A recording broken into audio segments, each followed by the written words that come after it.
Welcome on into the First Round Fantasy Podcast. We are how many days away, Justin, to the NFL season? Oh snap! I wasn't on point. I forgot about my Hey, the mission. good thing is it's Thursday and the NFL season starts on a Thursday, so it should be easy math. 2 or 3 weeks. Yeah, it's either 2 or 3 weeks. I can't do the math off the top of my head. We're But close. yes, We're we are. closing in.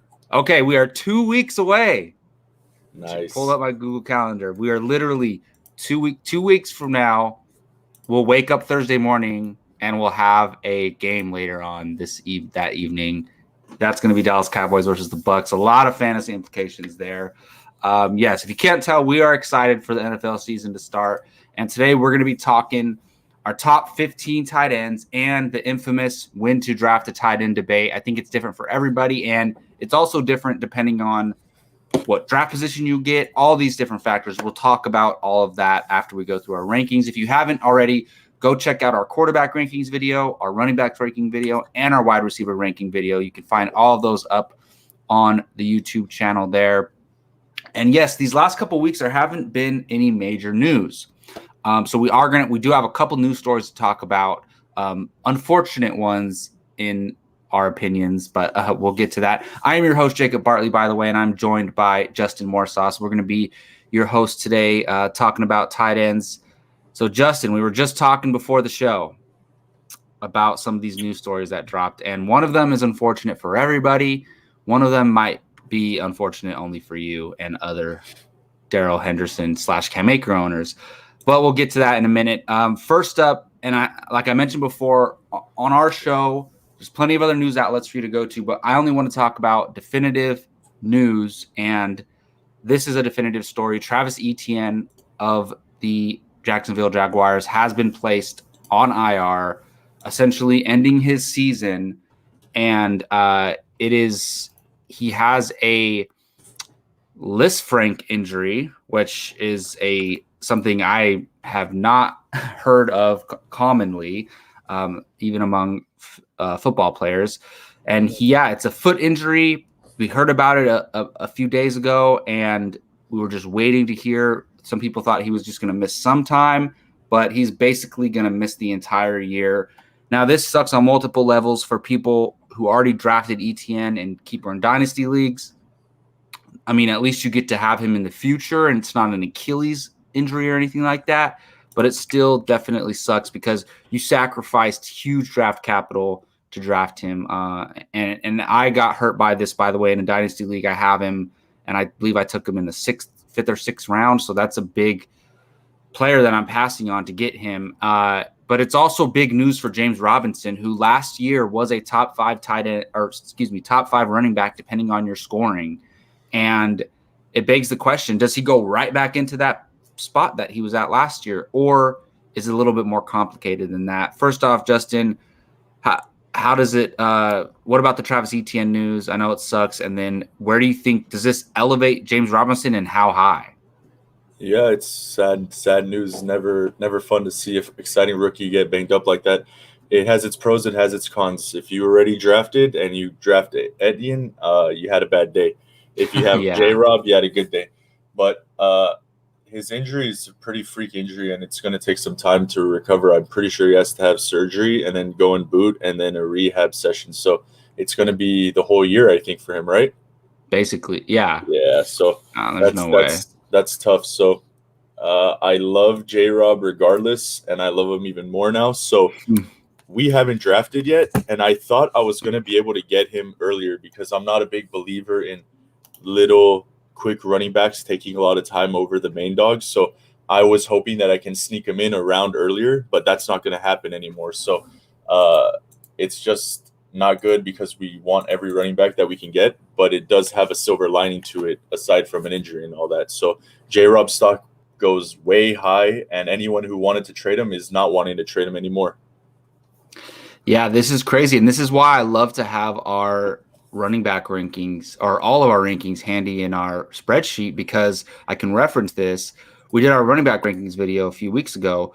I did not have, and we only ranked our top 32 running backs. I did not have James Robinson ranked. You had him at 19 with the knowledge that Etienne was going to play. I mean, you have your spreadsheet. How far up are you willing to move James Robinson? I put him in the ballpark of. I have JT at 11, Najee at 12, Demon at 13. He slides maybe above that or right in between. So he gets slotted up to fringe top 10, top 15. Yeah, obviously I have to take Travis Etienne out, and I had him at 23. And if you look at my list, I have guys like, let's see here. I think honestly, I can't go as far as 17 overall. So I would put him right above DeAndre Swift and right after Clyde Edwards-Helaire, to be honest. But still, going from unranked out of 32 up to 17 is huge.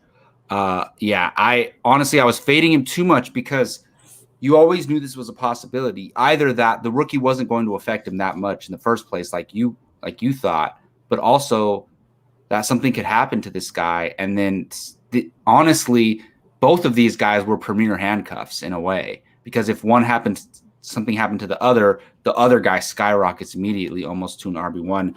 Now, honestly, I don't think James Robinson is going to repeat as a top 5 running back like last year, but I do think it's possible that he does finish as like a top 12 running back. I wouldn't rank him there, but I do think it's possible for sure. Yeah, they just have more weapons than a new, fresh quarterback that they want to let sling everywhere. So he's going to have a lesser ceiling, but he's still going to be very valuable.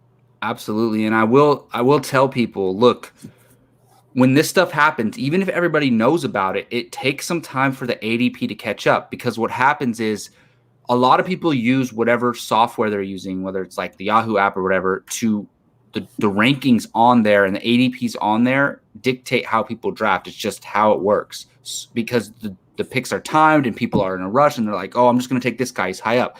It's going to take a while for James Robinson to climb up that ADP, because you have to have drafts take place for his ADP to climb. So if you're drafting now or tomorrow or Monday, whatever, you're going to be able to get James Robinson a little bit cheaper than you are going to be in a week from now, or drafts that are happening right before the season. So if you're drafting right now, take advantage of that little bit of a discount until we start seeing him go in the second round, which I think is coming for drafts with this guy out. And it's crazy, man. Like our buddy Shane, the godfather of fantasy football to us, we're in a keeper league where you keep 6 players, and his 6 keepers are not that great, right? And he had to keep James Robinson because like it was his only option. And it's funny because he has Darrell Henderson and James Robinson as 2 of his keepers. And with the Cam Akers injury, and then obviously with the Travis Etienne injury, suddenly he has 2 starting running backs, and it's pretty crazy. But yes, so that's going to do it for the James Robinson, Travis Etienne talk. We definitely think it raises Robinson significantly. So keep that in mind. But yes, speaking of Darrell Henderson, who I just mentioned, he has a new backfield mate in Sony Michel. Justin was so sad that I told him about this news as soon as before the podcast started, because Justin has Cam Akers and Darrell Henderson in a dynasty league, which that's been terrible for you so far. Look, Sony Michel was not going to be a viable fantasy option on the New England Patriots. The only thing he was going to do was hurt the running backs on the team right now, hurt Damian Harris and hurt the rookie, which has got a lot of hype recently, Ramondre Stevenson, which we could talk about him in a second. So Sony Michel being traded to the Los Angeles Rams, and by the way, it's for a few conditional picks, and no pick is higher than like a 4th round pick as far as I can understand. And you got to remember, Sony Michel was a 1st round pick. He had a decent rookie year where he was fantasy viable. He helped them win a Super Bowl that year. So they got, Patriots got the most out of him they possibly can, I think. So they move him to LA. They clear up their backfield. They get some draft picks, which they're kind of in rebuilding right now. So it makes sense. The Rams needed, for real football, I know it sucks for fantasy for the Rams, but for real football, the Rams needed a body there because they lost Cam Akers. They weren't going to trust Xavier Jones and Jake Funk, the rookies. Darrell Henderson the other day had a hand injury, and a day and a half later they trade for Sony Michel. So look, Darrell Henderson's fine as far as I know. I haven't seen the latest update this morning, but as of last night, he was fine. So this is just safety measures. This is just an insurance policy for the Rams. So for fantasy football, Justin, how are you looking at this situation? Because and we're thinking in terms of redraft, right? But even in your dynasty team, do you feel comfortable with Darrell Henderson as your RB2 now, or are you a little worried? I mean, it was bad news to hear, but the more I have time to process it, I don't think it really matters, to be honest, because for example, I go on these forums and I want to get some insight to people who are hawking it, and one guy said, I think people are underestimating how much Michel's going to eat into Henderson's time. If they were to draft Le'Veon or Gurley, or rather if they were to sign him, then I would be less worried because they have some age on them. And I had a second to process that, and I think it's the opposite. If they were to go and get Gurley and Bell, how are you going to sign them and say, hey, we're going to sign you to just sit on the bench and back up? No, the only teams who are signing them right now are probably going to want to get some run out of them. Whereas if you trade for a younger guy like Michel, who's never had an opportunity for some late round draft picks, then it's like saying, okay, Henderson, we're going to run you out and see how it goes. If it works, it works. If it doesn't, at least we have a plan B. But I honestly don't think it matters. It doesn't seem like they gave up too much to get this guy. So I don't think it's an integral part. Maybe a couple random carries here and there. But what do you think? It's going to be a 10-10 split? No. I think Henderson's going to get 15. He'll get 5 or something at best. And I think Henderson will catch the passes too, because as far as I'm concerned, I don't think Sony's a great pass catching back. No. The more I think about it, the more I think it's like you said, just slight insurance. Like, what are they going to do? They have to fill up their roster, so you might as well get somebody who you have some tape on rather than some older dude like Gurley who's probably going to want to run or just not play at all. So I actually don't care at all. It doesn't change much for me. I never expected a RB1 out of Henderson, but I don't think this makes him undraftable or a flex play at best. He's still kind of fringe RB2 to me. Yeah, I think I agree with you. You know, it honestly, I don't think we talk about this that much, but it might help Henderson because you don't want him out there every play. Like, you don't need a guy to play 80% of the snaps in order to be productive for you. That's rare, very, very high. Guys don't even are like Dalvin Cook, right? He doesn't even play that much of the snaps, you know, very rare for like a CMC or like a James Robinson last year who was playing 90% plus of the snaps or even 100% some games.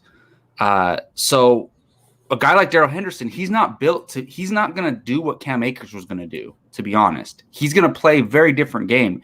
And look, I don't mean that, like, I'm not comparing Darrell Henderson to Alvin Kamara, but look at the way Alvin Kamara plays. He doesn't have a lot of rushing yards. He doesn't have a lot of carries. He has some. He'll have like 10 carries and 7 targets, you know? And that's the kind of productivity you want from Darrell Henderson. You want Darrell Henderson to get 6 targets and maybe 15 carries, right? You don't want him to get 22 carries, you know? I mean, it'd be nice if he stays healthy, but he's a small guy, and he's had injury history. So having Michel there might help Darrell Henderson last the whole season and you know, be able to take him off the field a little bit more. But you still can get that production from Darrell Henderson. So I don't think it hurts him that much. I still think with the targets, he's a 20-touch guy if you combine the carries and the targets. And Michel's just there for insurance. He's now the Malcolm Brown role. And even though that sucked, it didn't, you know, make Henderson or Akers irrelevant in fantasy at all. So I think it should be fine, to be honest. So I just don't understand, like, what Sony Michel's ever done to justify him like eating somebody's time. I get it. He's coming into a backfield that had an injured starter, and I just don't. He's never had a good string of games since that one little patch. Was it his rookie year that he came in? Rookie year that he was good. Yeah, that's it. It's so long ago. I don't even let it faze me. Prove me wrong. Basically, I'm not gonna let it fade me. Yeah, it's, you know, It's really just honestly insurance for the Rams. That's pretty much what it is. Alrighty, let's get into this tight end discussion. So we are going to go through our top 15, and we just ranked 15 because, like we talk about all the time, we mainly play in 10-team leagues, and most casual fantasy players play in 10-team leagues. And honestly, our audience, we're not experts, we're not mathematicians giving you all these in-depth stats. So our audience is casual fantasy football players. So for me, if in those 10-team leagues, it's about 15 tight ends that get drafted, maybe even 20, but even those top 15 through 20 guys are just dart throws in a way, because the tight end position dries up shortly. It is the most complicated position to figure out in fantasy football, but there is some guys who reside at the top, and we have our rankings. So I'm going to go ahead and bring up our rankings, and maybe we'll go through them 1 through 5, 6 through 10, 11 through 15, and we'll talk about some of the discrepancies on our individual lists, and we'll talk about our one deep sleeper that we decided to choose. So Justin, I'll shoot to you first. Let's go ahead and go through your top 5 and kind of maybe talk us through what you were thinking there, putting that list together. All right. So I think the 100% consensus is Kelsey at 1, Waller at 2, Kittle at 3, Pitts at 4, Hawkinson at 5. I like the list. It was difficult, but I was pretty content with this top 5.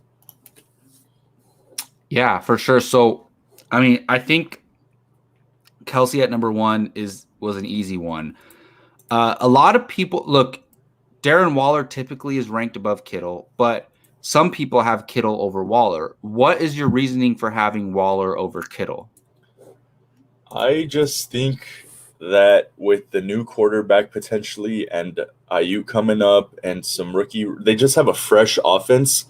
And I think what you saw is, all right, Kittle, every play you catch, it was like over usage, and we love to see it, but it's not sustainable. So I think they say, you're a monster. We know you're a monster. Instead of going 100 every single play, you'll go 180% of the time. You know what I mean? So Yeah. It's going to be a little alleviation. Whereas on the opposite side, I don't know what changes aside from Kenyon Drake they made and maybe a wide receiver low end, but Waller is just an amazing receiving tight end. So I think as he ages and gets into his prime, it only goes up for him. Like, I think in a couple of years, we'll see him as tight end 1 unless Pitts is nuts because Kelsey's getting a little older. So Waller's just like the future receiving tight end that is just amazing, especially if you play PPR.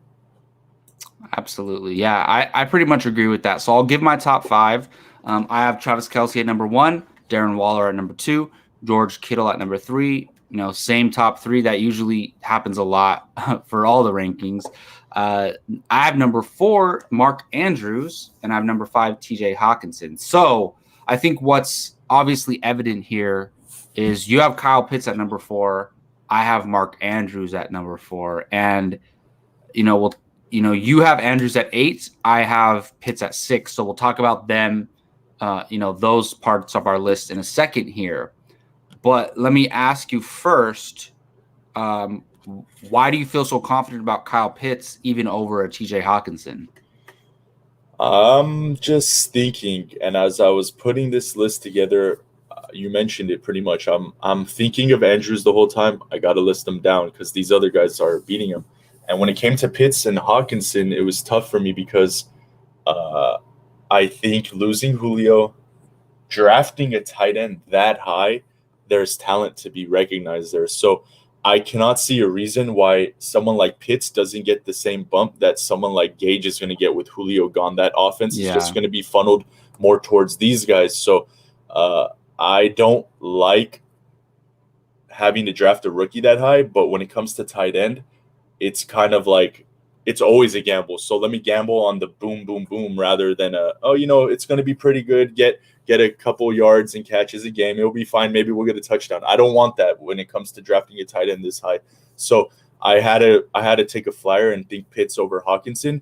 But if someone were to draft Hawkinson, I would assume that they like the safe play more than the potential, Yeah. And look, I love Kyle Pitts. I've been hyping him up like even this time last year, I knew about Pitts and I was very excited about him to come in the NFL the next year. And I have him at 6, but I honestly think if you think about this, right? Like Jamar Chase, remember how hyped we were hyping up Jamar Chase around the time we did our rookie draft for our dynasty league? It was insane, through the roof.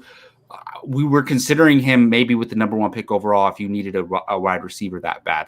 And obviously that has come down since then. My point is, everybody's knock on Kyle Pitts is, oh, he's a tight end. Look at the history of rookie tight ends. They don't produce. The best fantasy season from a tight end ever is Evan Ingram, which was pretty good. Like, it wasn't astronomical. It wasn't, Justin Jefferson season last year type thing. So it's all based on what have rookie tight ends done in the past, and Kyle Pitts is a rookie tight end. Regardless of how talented he is, how much of an athletic freak he is, like, he's in the tight end position, so that's what's holding him back. Kyle Pitts, so when Kyle Pitts was in high school, he wanted to play the tight end position. His dad saw the trajectory of the position with Travis Kelce and how it was heading and how his son could possibly be the next evolution of that.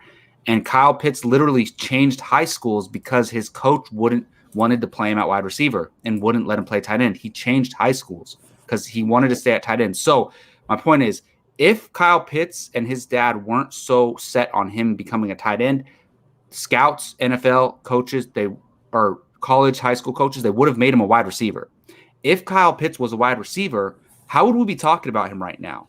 Honestly, I think if he was a wide receiver, if he was listed as WR on our fantasy platforms, he would be going way higher than he is now, in my opinion. And I think when we're talking about our rookie drafts, I think it would have been Najee Harris and Kyle Pitts 1, 2, no question, if he was listed as a wide receiver. Now, the Falcons, a lot of people are talking about this. The Falcons are going to use Kyle Pitts like a wide receiver. He's not going to be lining up like George Kittle and playing pass protection all the time. And that's not even his game. He plays like a wide receiver. So my point is, who cares what slot you put him in on your fantasy lineup? He's still going to be that productive. He's going to produce like a wide receiver, in my opinion. And if you have this guy as a wide receiver, to me, like, his ceiling is like the next Calvin Johnson. Like, that's insane to me. So you get to slide that guy into your tight end slot. Now I'm even talking myself into it. I should have him higher. I should have him at number 4. But my point is, we can't use this logic of, oh, he's a rookie tight end about when we talk about Pitts, in my opinion.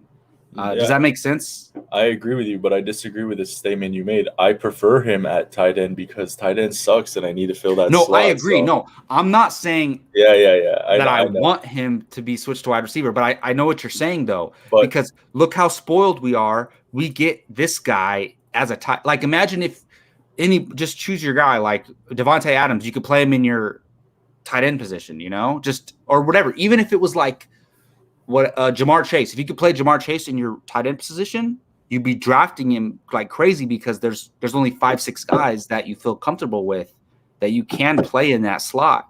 So in order to have this guy that you can put in your tight end position, it's such a luxury, to be honest. Yeah, I think I looked him up. He's like 6'6", so that's extremely tall for a wide receiver pretty much. There are only a few wide receivers that are 6'6". No, yeah, that's fair. And his height is part of the reason why he plays tight end too. Yeah, I love him at tight end, and I want to see Matt Ryan bounce back and get those high-flying air yards going, and I want him to be part of it. So I just see a potential there that's really nice, and I'd rather have it than like Hawkinson at 5 for me was solid.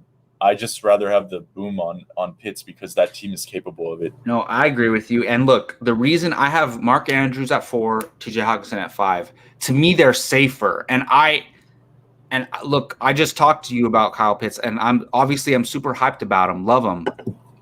But we're talking redraft here. If we're talking dynasty or keeper, I would probably take Kyle Pitts number 1, to be honest. Over Waller? Yeah, because look. That's tough. Waller, Kelsey's 31. George Kittle's about to turn 28. Waller's 28.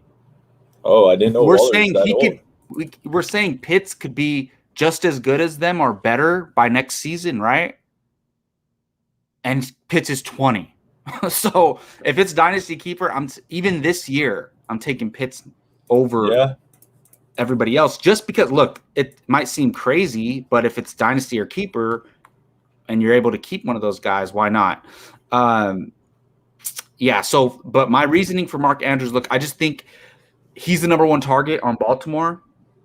All the wide receivers are banged up. But Rashad Bateman's banged up. Hollywood Brown was banged up. I believe even Sammy Watkins was having some trouble recently. So it's going to be the Mark Andrews show. He's going to get a lot of touchdown volume. I just think he's safe. Hawkinson, similar situation. He's the number one target on Detroit.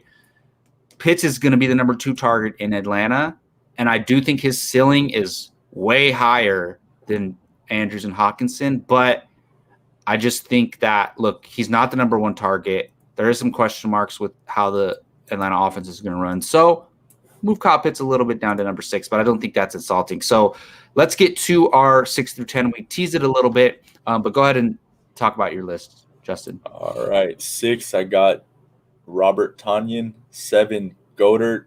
8, Andrews. 9, Noah Fant. 10, Irv Smith Jr. Nice. Irv Smith, not a homer rank at all. What would you say you feel strongly about on this list? I feel very strongly about Tonyan. I just think I keep referencing it, but it's the magic to be seen. If Rodgers really says this is it, this is the last go, the last dance for the Packers, then I don't see why they're not going to just try to blow teams out every single game. So as we saw last year, he may not be a high receiving tight end. I have to go back and look, but the dude is a red zone hog. So I want to take some action in that. So he's fringe top 5 for me. I wouldn't be surprised if he finishes top 5, but I just dude, he had 11 touchdowns last year. Yeah, I was just going to try to pull that up. Yeah. Give me some of that, that. And in a tight end, if you can't get that Kelsey Waller type Kittle, then give me the touchdowns. And that's what I see in Tonyan. Yeah, absolutely. So I'll go ahead and list my list because we talked about Tonyan there. So I have Pitts at 6, already talked about him. I have Robert Tonyan at number 7, Jonnu Smith at number 8, Tyler Higbee at number 9, Noah Fant at number 10. Robert Tonyan is being so underdrafted, and it's because of the uncertainty of Aaron Rodgers. Remember how I was just talking about with the ADP taking a while to catch up? So this is a perfect example. It's taking a while for Robert's Tonyan ADP to catch up with how far it was going. He was not even being drafted. He was being drafted at the end of drafts before Aaron Rodgers said he was coming back. And people were able to get him for very cheap because if Rodgers wasn't there, would you even have him in your top 15? Probably not, to be honest. And that's huge. And look, every negative take I've heard on Robert Tonyan, and there's a lot of them out there, is there's no way he repeats that touchdown production. It's fluky. Yes, historically, touchdown production is fluky. There's no, consistency with it among most players. It's very rare to be consistent with that. But we know there's no mystery around the Packers offense. We know they're going to be high-scoring offense. We know they're going to be scoring a lot of touchdowns. It's not that, it's not a random tight end that came out of nowhere on a bad team the team was terrible, but he just happened to get 10 touchdowns this year. No, the offense is incredible, one of the best in the league, one of the best passers in the league to this date, and he throws a lot of touchdowns. Yes, a lot of those are going to go to Devontae Adams, but even if he gets 8 touchdowns, that's still solid for tight end. And maybe he gets 8, but he picks up the reception and yardage production, and it kind of evens out. So, look, I don't have him. He actually was a top 3 tight end last year, depending on your scoring format. I don't have him that high, but if you kind of meet in the middle, have him at 7, I think that's beautiful. You have him at 6. Honestly, he's being underdrafted, and that's good for us because we can pick him up later in drafts when other people are sleeping on him. And I just remember you have him in your dynasty team, Justin. So good for you. Good for you. I played the Chase Smoke card, and I picked up Pitts. Everyone was surprised, and then dude. You have 3 top tight ends according to your rankings. I do, and this is to give some insight. I inherited this team. Everyone knows I love the wide receivers, so Chase is there. But I noticed that Aaron Rodgers might not be back. I don't have a real tight end, so I smoke screen it and get Pitts early. Then Rodgers says he's coming back. I got Tanyan, and then in the draft for the dynasty, I drafted Irv Smith over some random rookies. So in a dynasty, I'm new to it, but I see if I have that much roster space, I might as well get some flyers on a few guys as trade bait or future. So it was basically a good problem to have for me right now, even though I need some wide receiver help. But let me ask you this: in your opinion, do the we always say like, all right, a quarterback's going to throw this much. We know Rodgers airs it out. And how many times in the past off seasons have we said they need help at wide receiver? They didn't do a thing again this year. So do you think another year under Tanyan's belt is going to give him more receiving looks, or do you think it still goes to wide receivers that don't necessarily deserve those looks? Yeah, I do think. Look, we know Aaron Rodgers is a guy who likes to. You have to earn his trust as a pass catcher, right? So there's been people have said that like he doesn't throw to rookie wide receivers because he doesn't know them, he doesn't trust them, and so once you get in Aaron Rodgers' trust circle, you're gonna be that guy. And look, Randall Cobb's back there, right? So, and we know he's in there his trust circle, but I don't think that's gonna affect Robert Tonyan too much. So yeah, I honestly think as far as pass catchers go, I mean, not talking about the running backs because maybe Aaron Jones is the second best pass catcher on the team or second best option for fantasy as far as pass catchers go. But if we're talking about non-running backs, it's got to be Adams, and then I would have Tonyan right there behind him as far as the second guy that Rodgers trusts. So I'm not worried about it at all. Yeah, I was struggling with it because we want Lazard to have a good time. MVS, we gave so many opportunities. Yeah, I'm not drafting any of those other wide receivers. Maybe Amari Rodgers in Dynasty, but that's it. Yeah, if Tonyan can leave the game with 5 to 8 looks, then that would be really nice. That would be really nice. Yeah, for sure. Even if he gets 5 targets a game like that in Aaron Rodgers' offense, that's going to be highly productive for sure.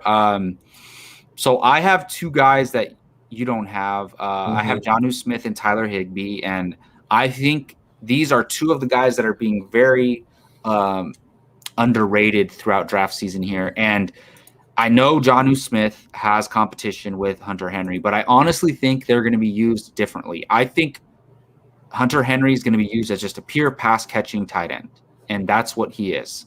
I think Jonnu Smith is also going to be used as a pass-catching tight end. But if you watch the Tennessee games last year, they were using him. He got carries. He was doing jet sweeps. He was playing like a Deebo Samuel, Curtis Samuel type role on the Titans.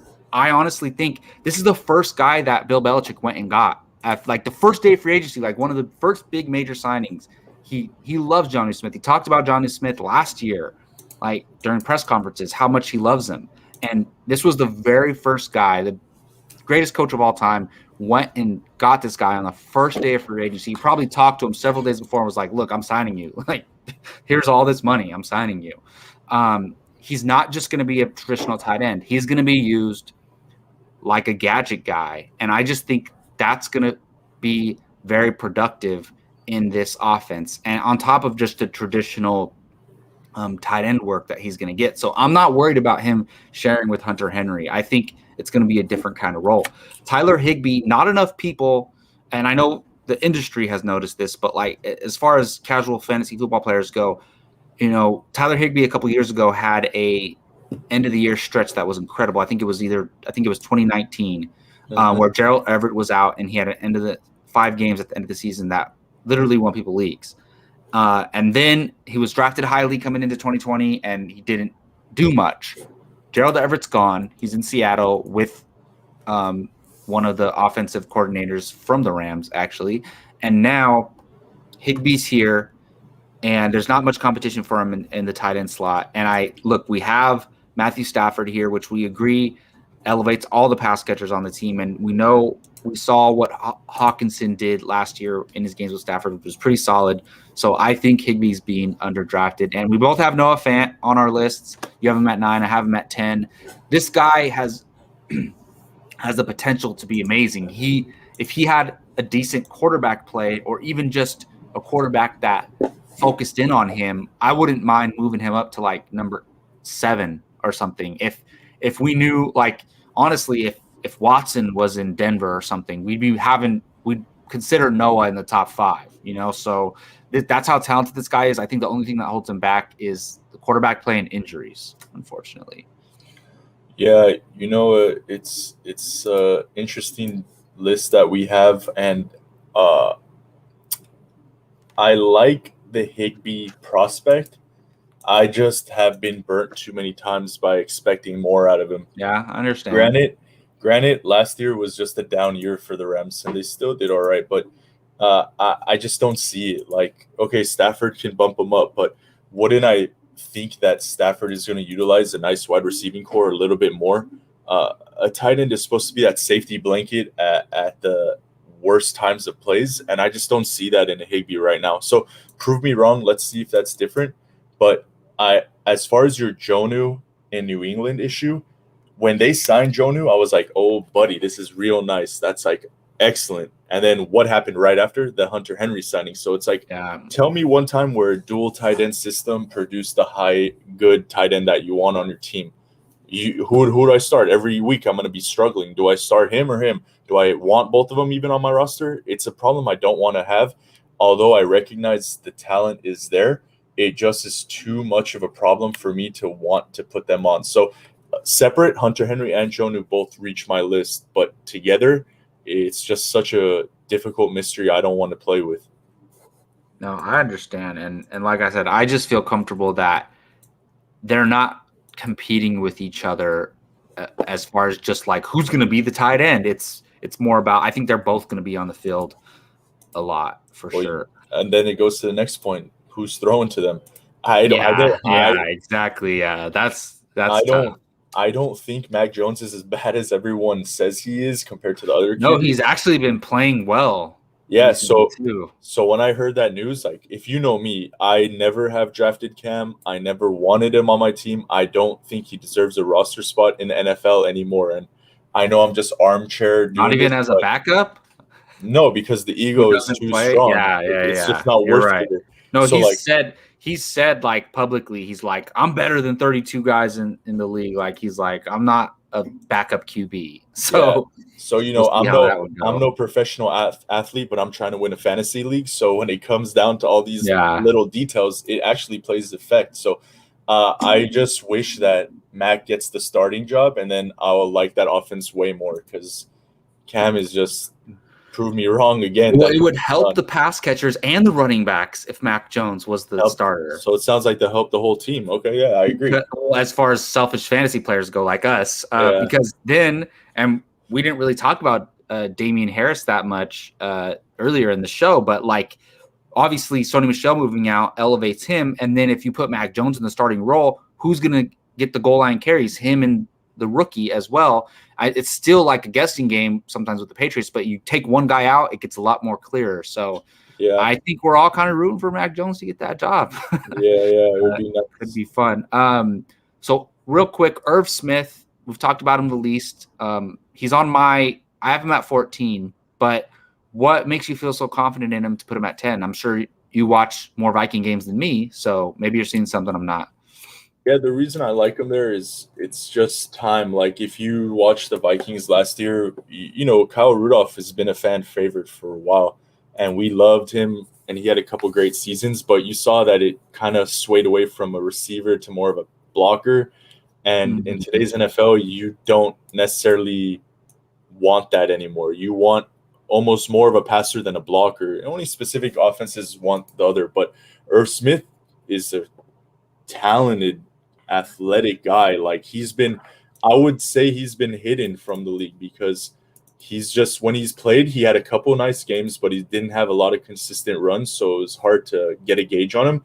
But, moving away from Kyle Anderson, it says, all right, we're good with what we have here. Let's run him as our only tight end and let him take the offensive snaps. So I'm a believer that he's going to turn that into something, especially in an offense that always, like, if you watched us play as the Vikings, we wanted to involve the tight end in the red zone, but Rudolph just didn't have it anymore. So hopefully with this change, he had 5 touchdowns last year coming at the second half of the season.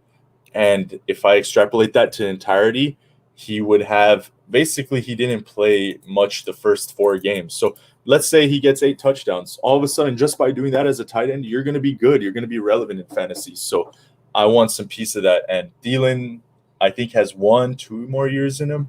So they're going to try to alleviate some of those short passes and get the tight end going. So I like Irv Smith. I don't want to say it's homer, but maybe a little bit. But I just like the outlook.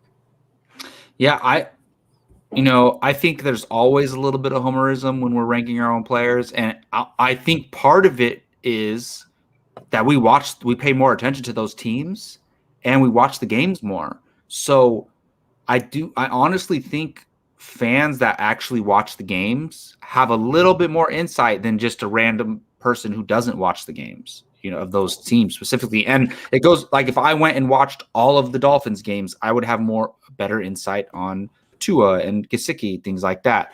So I think it does help a little bit there for sure. All right, let's get to our 11 through 15. I'll go ahead and have you list your list first and maybe bring up anything that stands out to you.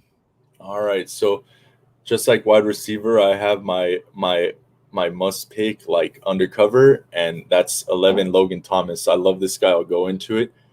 12 Higbee, 13 Gesicki, 14 Jonu, and 15 Blake Jarwin coming back from the bad injury.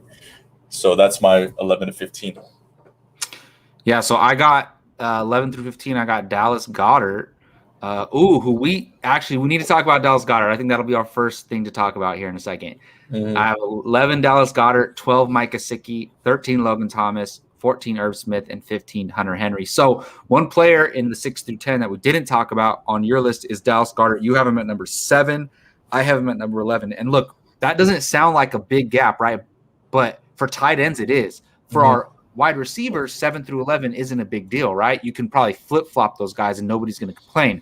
But 7 through 11 in tight ends, it's huge because once you get past the top 6 or 7 guys, there's a huge drop-off, hypothetically, to the rest of the guys. So I'll tell you why I have Dallas Goedert so low, and maybe you could tell me why you have him a little bit higher. Mm-hmm. I'm worried about – I don't know – even if Jalen Hurts comes out and plays well and plays well enough for, to make these fantasy players who believe in him viable. So, yes, I think that he's going to be a decent fantasy quarterback because he has a lot of rushing. Yes, he does. He's a capable thrower. He takes deep shots down the field. But I just don't know if it was a small sample size last year, like 3.5 games, 4 games. I don't know if he targets his tight ends, I don't think we have a big enough sample size to know that. I don't know if he's going to lock in on Dallas Goedert. Plus, Zach Ertz is still there. Before this year, I was thinking that Zach Ertz was going to move on. I thought he was going to get traded to Buffalo or something like that. And then if that was the case, I would feel very good about Dallas Goedert. And it's not that I think Dallas Goedert is a less capable player than Zach Ertz. Dallas Goedert is better than Zach Ertz at this point in their careers. He just is. And it's not that Zach Ertz is going to play better than him. It's just that Zach Ertz is there. Zach Ertz's presence alone hurts Dallas Goedert. So the questions with Jalen Hurts, Zach Ertz being there, I have him at 11, which is still respectful. He's definitely like, if I draft him at 11, and he's my starting tight end, I'm cool with it because that means I waited and I got better running backs and wide receivers and maybe a decent quarterback. So I'm cool with him as my tight end, but I got to put him down at 11. Justin, you have him at number 7. So what makes you put him so high? This one was the hardest one to me because when I make my ranks, I wanna combat my love for a player versus the truth of a player. And if this was my personal like emotional list, I guess he wouldn't be this high. But Yeah. I gotta recognize his talent. So if it was up to the board for me, I might draft Thomas, I might draft Andrews over Goddard, but Goddard is, and I almost don't care that Ertz is there anymore. I really don't. And I if don't blame Ertz you. is there, I think that Goddard's the touchdown guy to begin with. So I know last year it was just an awful year for them. Everything was jacked up. Quarterback came in at the end, showed some promise. So I think an offseason and a full year with Hertz is going to do wonders. And I do think like Ertz might get moved early on the season. So if that's the case, Goddard is a big, beastly guy that is going to get his mitts on those end zone targets. So I like him there because when you get down to this tight end portion, and it's not even that far, but it is what it is, you can't depend on anything. You just kind of have to reach for potential tight end red zone targets. And I see Goddard as that mid range guy getting hopefully 5 catches a game with a touchdown. So the more I think of it, I have him too high, but the other guys below him are variable. And to piggyback on the Logan Thomas being so low, is it me or does Fitz not really produce tight ends that well? Well, we know he does. He helps wide receivers, right? We've seen him like with Devontae Parker and things That's like my that. point. Yeah. To your point, there's no notable, like, it's not like Mike Gesicki was blowing it up with Ryan Fitzpatrick, right? It was Devontae Parker was the main beneficiary of that. So, as you know, if there was a long history of Fitzpatrick supporting tight ends, I can't remember it. I mean, let's look. Dolphins, no tight end. Bucks. Who do we have? Cameron Brate wishing for Yeah, OJ and Howard, OJ Howard, nothing. and even Jets, nothing. Texans, Titans, Bills. but So that's all those teams he supported the wide receivers, and the wide receivers were great on those teams. but we're making a tight end Yeah, list right here. exactly. So Yeah. last year we saw Logan Thomas as, I could call him a breakout tight end last year because he went from Oh, undrafted absolutely. to Yeah. you want him starting. Like 100%. Yeah. so I'm troubling because I do think that offense is nice enough where Fitz can get a tight end relevant, but he doesn't have the track record of that. That's why this list. That's why Goddard's at 7. That's why he's at 11. That's why Higbee's at 12. They're attached to their quarterback and their offensive scheme. So it's not. This is more like a combination of scheme as it is their personal talent. So Goddard at 7 is just because he's gonna, hey, Hurts, you have problems. All right, toss it. Yeah. That's what I think might happen with the Goddard. Whereas Logan Thomas, it's like Fitz doesn't have any problems. That dude's gonna be slinging it to Scary and Yeah. Samuels, and No. it's a different world right there. So Yeah. I that's the understand. Yeah. difficulty with me putting Goddard at 7. But I think 11 might be realistic for him given the dual tandem with Ertz. So you have Logan at 13, so you're probably in the same boat with me. Yeah, and all the things I said, I never said anything bad about Dallas Goedert specifically. It's just the situation. So to Yeah. me, if Dallas Goedert is a top 6, 7 tight end by the end of the year, I won't be surprised. So me having at number 11 is not an insult. So, what stands out to you the most for the rest of our list? Anything else? I know there's 2 guys that we each have that the other doesn't, but other than that. No, I mean, I think one of the biggest discrepancies we didn't pinpoint was the Mark Andrews discrepancy. You True. like him. Your 11 to 15 is pretty similar to mine, and it gets real soft here. But let me get your thoughts on Blake Jarwin. I mean, Dak is back, so I want a piece of his tight end. If you remember last year, I think we wanted him as a top 10 tight end, right? Yeah, he So was getting a lot of hype, and then he gets hurt. yeah, so if Dak stays healthy and Blake is back, I like him making a relevant spot at a tight end. So, unfortunately, when Blake Jarwin went out, they had another guy, Dalton Schultz, who had a decent season last year. So, and he's still there. So, honestly, that's the only reason. If I don't know how it would be possible, but like if for some reason Dalton Schultz was like a free agent and he left, and then they kept Blake Jarwin and didn't bring in any major competition, I would probably have him at number 12 above Mike Gesicki. But I just don't. Yeah, I'm not sure about that situation. There, as potent as the offense is going to be, as high volume as it's going to be, I don't think they can support Lamb, Cooper, Gallup, Jarwin, Schultz, Zeke. There's there's only so many targets that can go around. So I'm just a little worried about that.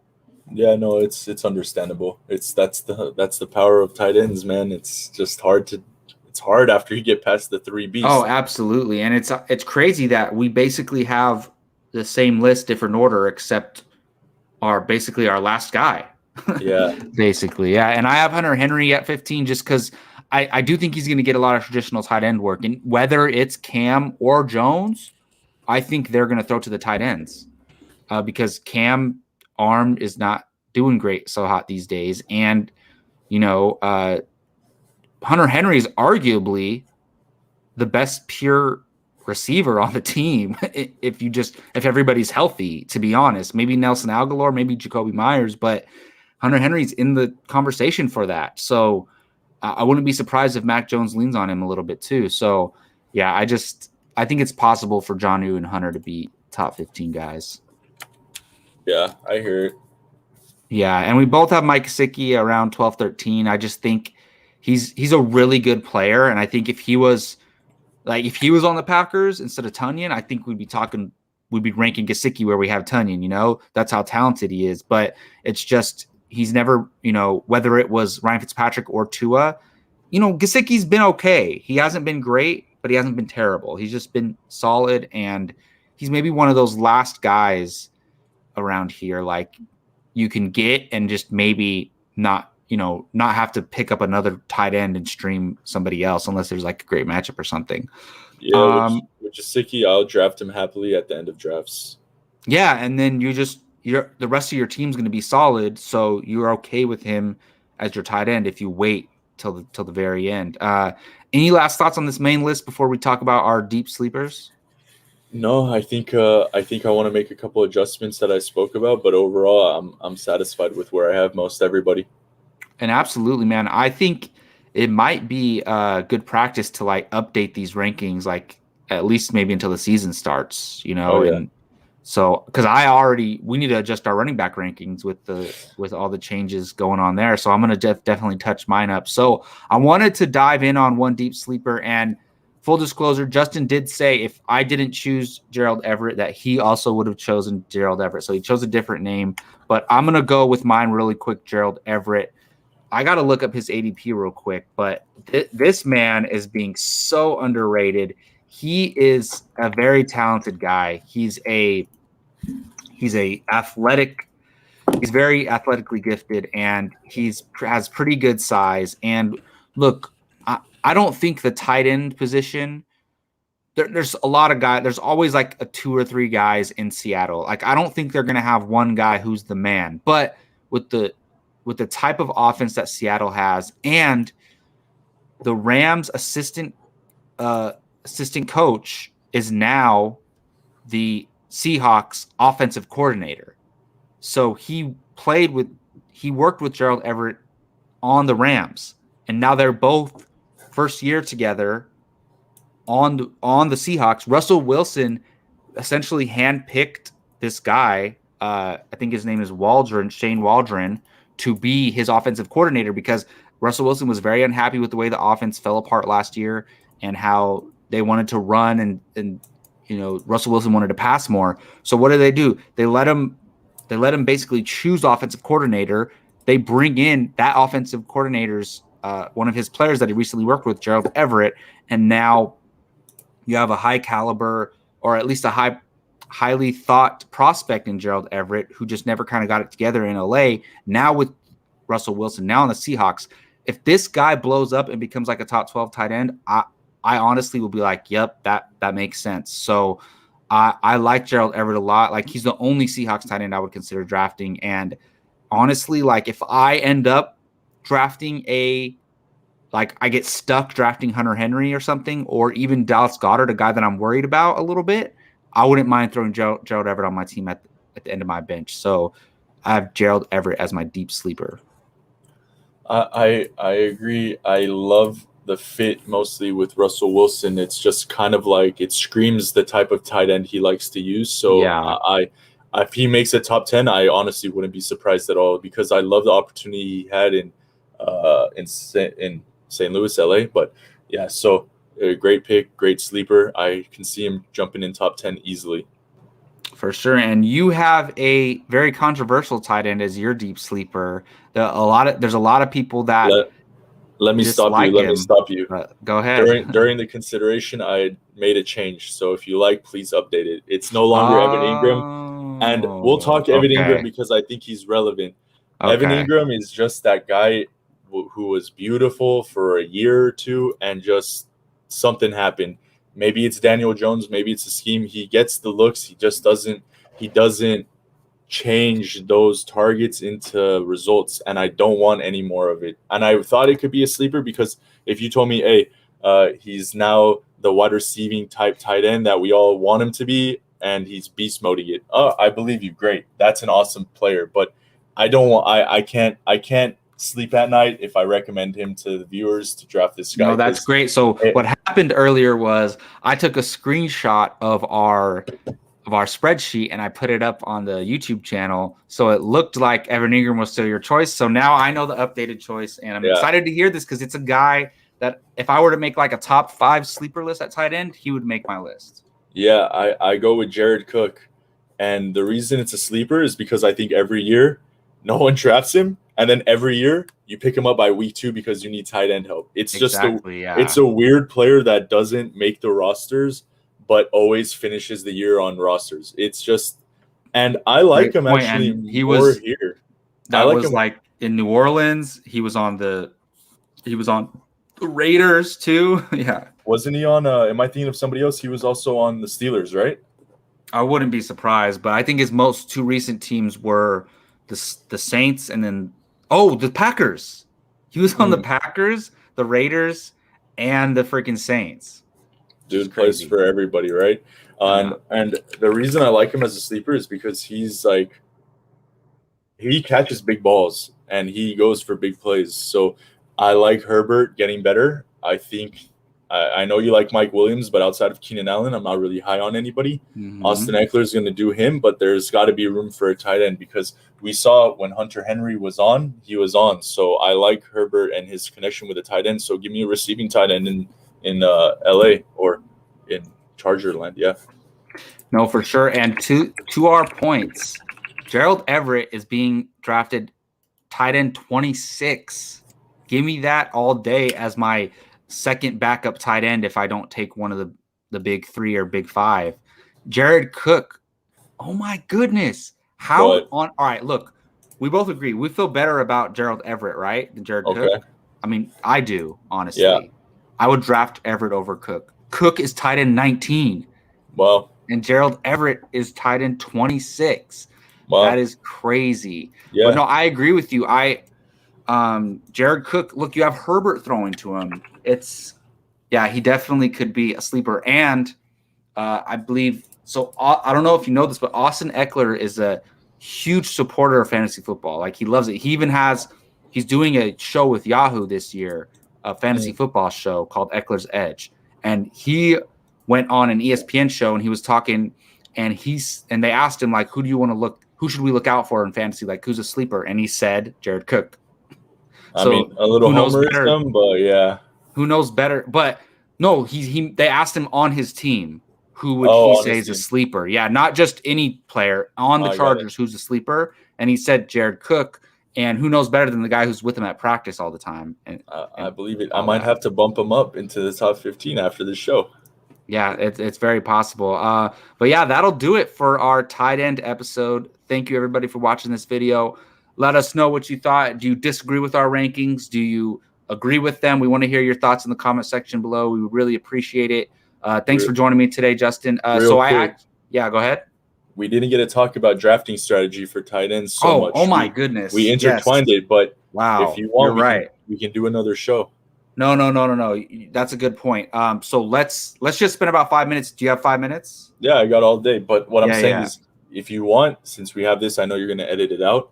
Yeah. Just make it a whole different show, like a 5-10 minute segment. Maybe it would be better for them to have 2 different, like, tight end rankings and then tight end. For sure. And honestly, like we went through our tight end list. Like, it took longer than I thought, but we actually kind of like stretched it out longer than we thought it was going to be. And of course, we didn't even talk about the name of the of the video today, but let's get into it real quick because that is what we did. We can maybe go about 5-10 minutes for this. But so tight end strategy. Now that we went through our tight end rankings, I was just closing out the rankings part, guys. I was moving on to the part where we talk about our strategies. Justin caught it early. But yes, so let's talk about it. So I have a mentality when I go into drafts, or not even a mentality. I don't plan to draft a tight end at a certain spot, but I have a certain way that it always happens with me. I'm sure you do too. Some people do go in saying, nope, there's a few strategies you can go. And some people go in like, nope, I have to have one of these top 2 or 3 tight ends. Some people say, no, I'm going to pass on those, but I'm going to grab a guy in the middle. I'm going to grab maybe like I have to leave with the TJ Hawkinson, or I have to leave with a Mark Andrews. Or there's I think there's maybe even 4. You can go a little bit later, or you can go deep sleeper. So Justin, I'll ask you first, what do you usually find yourself doing? And then I'll go ahead. So basically, I have a very easy method for me, and it's my mind says draft Kelsey, draft Waller, draft Kittle, and if they're not available, punt. It doesn't matter anymore. But I can never bring myself to draft a tight end that high, so it's a catch-22 there. But I when I look at my list, I break it into draftable versus not draftable. So off my list, it pretty much ends with maybe Tonyan, so top 6. So I might want to get, I don't know his ADP, but for me right here, 8th, 9th round might be my last shot to get a tight end. After that, I'm asking myself, there's 10 teams in my league. I gotta understand, is it a 10 team or 12 team?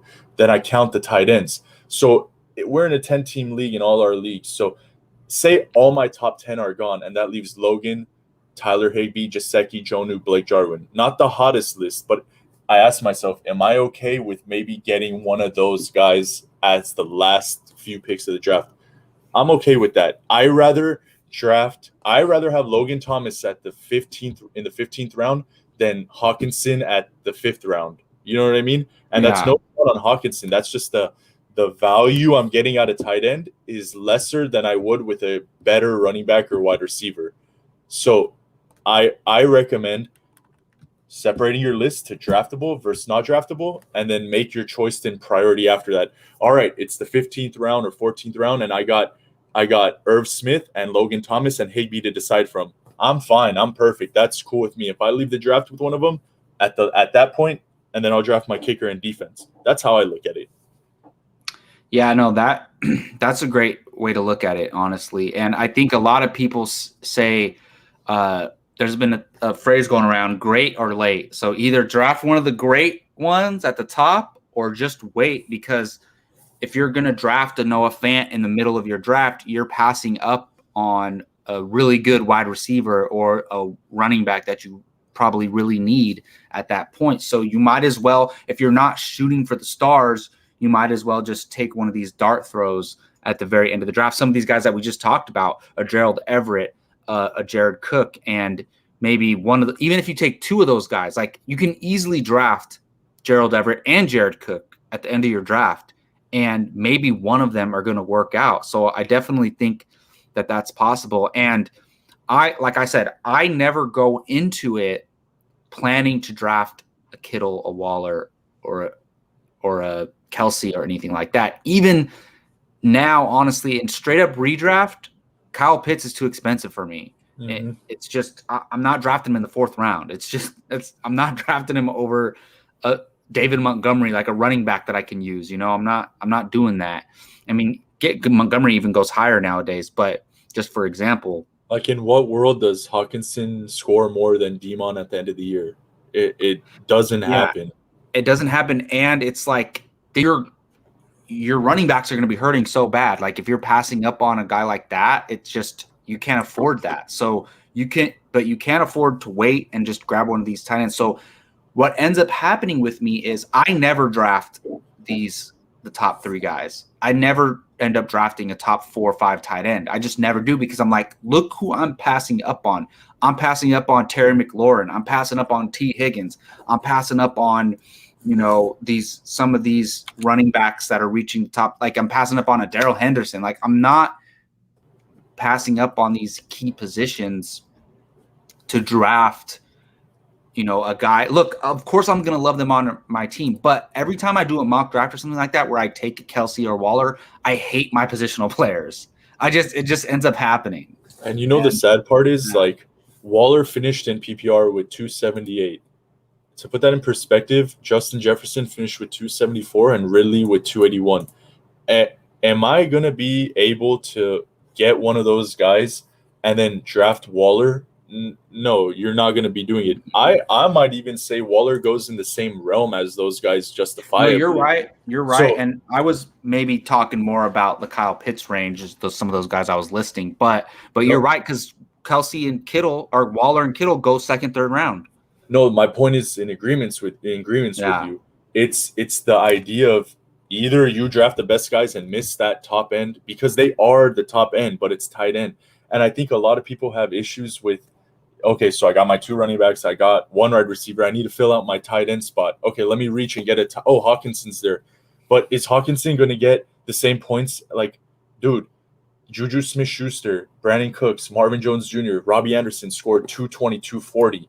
You know how many points Hawkinson ended up with last year? 173. So as much as you want to fill your roster, you want to fill your roster with a tight end, I'd rather draft my wide receiver 3 to play a flex than to play a tight end just because I need that slot. So you got to understand, at the end of the day, it's a total accumulation of points, not positional points. So I don't care if I get 25 from my flex and 5 from my tight end, as long as I get 30 out of both positions. You know what I mean? Exactly. So, that is a perfect point. Yeah. Yeah. Tight end's the most tricky to draft. No, and you for sure do have an advantage when you draft those top tier guys, right? But I just think basically we're saying if you don't get an elite guy, just wait, because you can get, like, nobody would ever think like that Juju is going to help your team more than Hawkinson is, but hypothetically he could. And I just think there's different ways you can go about it, and I find myself always, when it comes down to it, real drafts, I never draft these top tier guys. But I will say, most people don't play in Dynasty or Keepers, but if I'm playing in a Dynasty or Keeper draft, I actually will overpay for one of these tight ends because, and you drafted Kyle Pitts in our Dynasty League, and it was a good move because in those leagues, you have time to build the rest of your roster, right? So you have to solidify that tight end position. And I don't want to go years. Like, I'll go a season in a redraft team with streaming tight ends, right? I'm not going multiple years on a keeper team or a dynasty team where I have to stream tight end every week, because then I'm dropping players that maybe I have to hold 1 or 2 tight ends. And then if I need to stream one when the other's on a bye, like, I'm dropping players that I don't want to drop, and it just gets too complicated. So I would rather have a top 5 guy in a keeper dynasty league 100%, because then maybe next year I draft a Justin Jefferson in my rookie draft, and boom, now I'm building the rest of my team around that tight end. And I'm in a 6 keeper league that I really care about, and our home dynasty league that I really care about. And both in 6 keeper league, I have Kittle because I'm not dealing with streaming tight ends, and in our dynasty league, I have Hawkinson. I had Andrews and Hawkinson, traded Andrews, but I have to have one of these guys that I can just set it and forget it in those type of leagues. Do you agree with that or no? Oh yeah, most definitely. Like, the goal of a dynasty seems to be reduce as many headaches as possible. So if you can solidify a tight end, then you're good.